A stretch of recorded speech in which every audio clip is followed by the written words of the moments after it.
जनपद संभल के बहजोई स्थित डीआर रिसोर्ट में समर्थ, समृद्ध, सशक्त उत्तर प्रदेश विजन डॉक्यूमेंट 2047 कार्यक्रम का आयोजन किया गया। कार्यक्रम का शुभारंभ मुख्य अतिथियों द्वारा मां सरस्वती की प्रतिमा के समक्ष पुष्प अर्पित कर एवं दीप प्रज्वलित कर किया गया।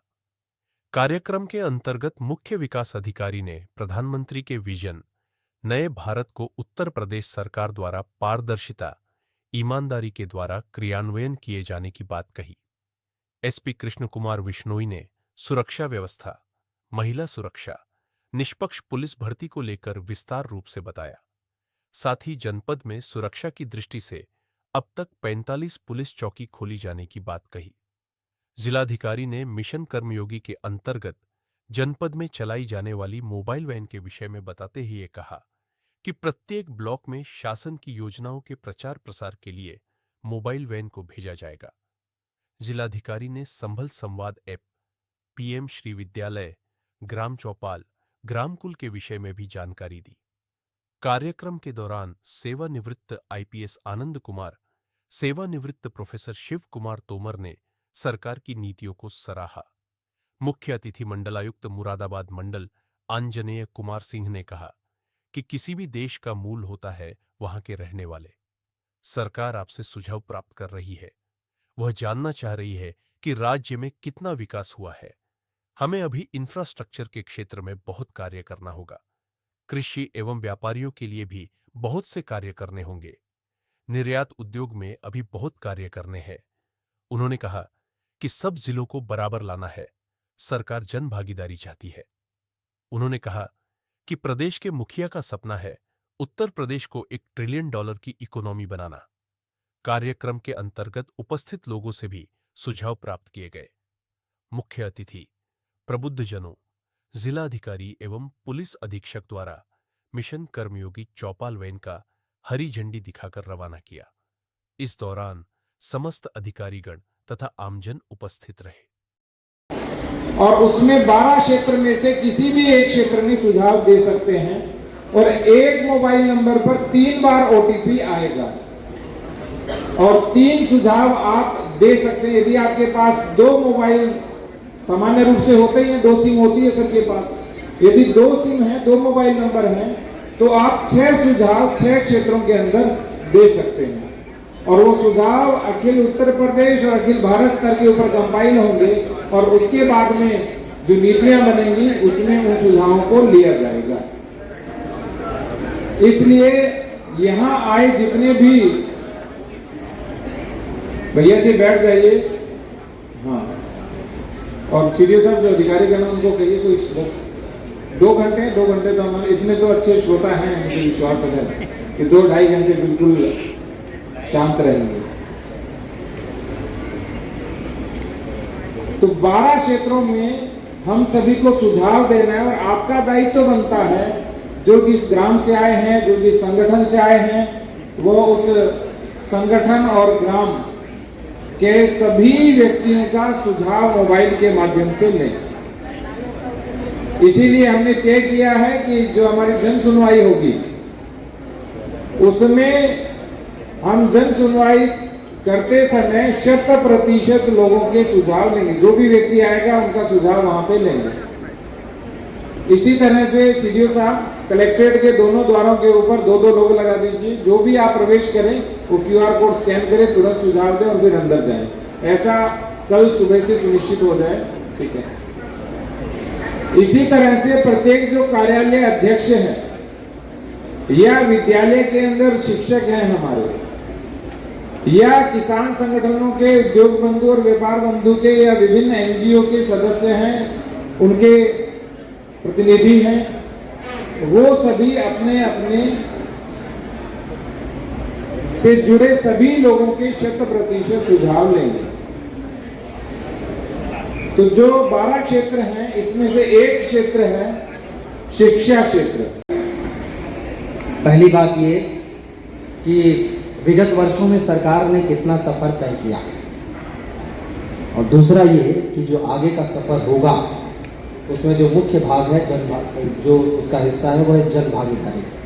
हम और आप समय निकाल कर यहाँ उपस्थित हुए हैं, तो जाहिर सी बात है जब आप यहाँ हैं तो इसका रचनात्मक हम उपयोग करें। सरकार की मंशा ये है, इसलिए मैं आप सभी से आग्रह करूंगा कि जो ये कार्यक्रम की मूल भावना है उस मूल भावना के अनुरूप हम चलें। इसके सारे पहलू आपके सामने आ चुके हैं। पहली बात ये कि जन भागीदारी क्यों, उत्तर प्रदेश क्या है? उत्तर प्रदेश कागज पे बना नक्शा है, उत्तर दक्षिण पूर्व पश्चिम, या फिर कोई चित्र है, क्या है? किसी भी देश या प्रदेश की जब आप बात करते हैं तो उसका मूल जो होता है वहाँ के नागरिक होते हैं, वहाँ पे रहने वाले। अगर रहने वालों की भावना उससे नहीं जुड़ी है तो कोई भी देश बिना भावना के देश नहीं रह सकता। वो नक्शा खींचा जा सकता है, आप देख रहे होंगे मध्य एशिया में गल्फ, वहाँ पे लगातार लड़ाइयाँ हो रही हैं, आपस में सभी लड़ रहे हैं, जबकि एक ही संस्कृति को फॉलो करने वाले लोग हैं, फिर भी लगातार लड़ाइयाँ हो रही हैं। अगर खाली नक्शे से बात बन जाती तो ये शायद लड़ाइयाँ नहीं होती। तो हम भावनात्मक रूप से जुड़े लोग हैं। उसके केंद्र में कौन है? लोग हैं, यानी आप, हम सभी। संभल के लिए जो संभल के सभी लोग हैं वो महत्वपूर्ण है।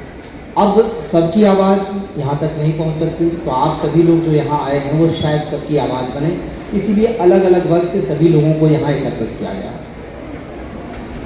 तो मुझे उम्मीद है कि जो सारे लोग यहाँ आए हैं उनसे जो अपेक्षा है कि अपनी जगह के निर्माण में आप अपनी भागीदारी सुनिश्चित करेंगे, वो आप जरूर करेंगे। और भागीदारी कैसे सुनिश्चित करेंगे उसके लिए आपको डिफरेंट सेक्टर्स दिए गए।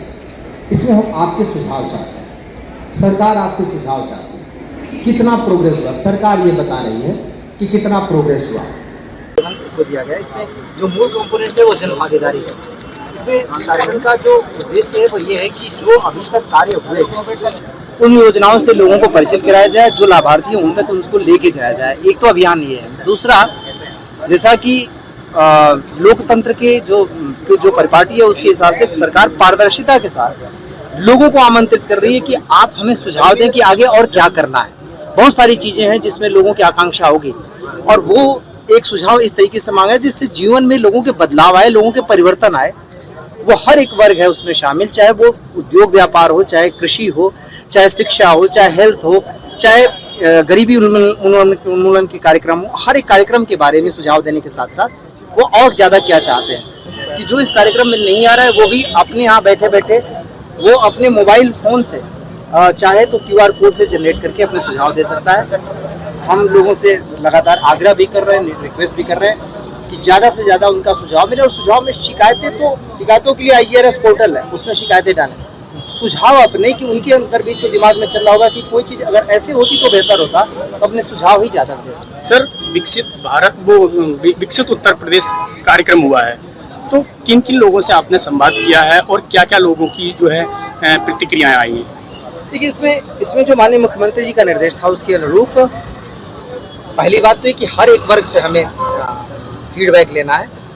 प्रयास तो हमारा हर एक वर्ग को उसमें जोड़ना है, लेकिन मूल जो सेक्टर्स हैं उन सेक्टर्स को आइडेंटिफाई करके सरकार ने दिया है, जो मैंने अभी आपको गिनाए कि वो हर एक उसका सेक्टर है और उस सेक्टर के अनुरूप सभी लोगों को आमंत्रित किया गया, चाहे वो उद्योग व्यापार के हों, उद्योग अलग, व्यापार अलग, कृषि अलग, शिक्षा अलग, स्वास्थ्य अलग, हर एक तरीके के लोग वहाँ पे शामिल हैं। उसमें कई सारे कंपोनेंट्स हैं जिससे कुपोषण है और इन सारी चीज़ों से रिलेटेड सभी के फीडबैक को हम ले रहे हैं।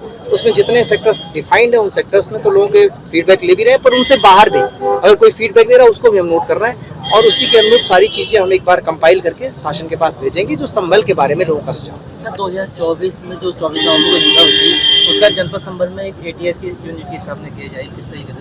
देखिए, ATS की स्थापना उस चीज़ का एक कड़ी का एक हिस्सा है। देखिए, संभल हमारे पूरे मंडल का सबसे पिछड़े जनपदों में गिना जाता है। यद्यपि अगर जो उसकी प्राकृतिक संसाधन देखें तो उसमें संभल काफ़ी आगे है।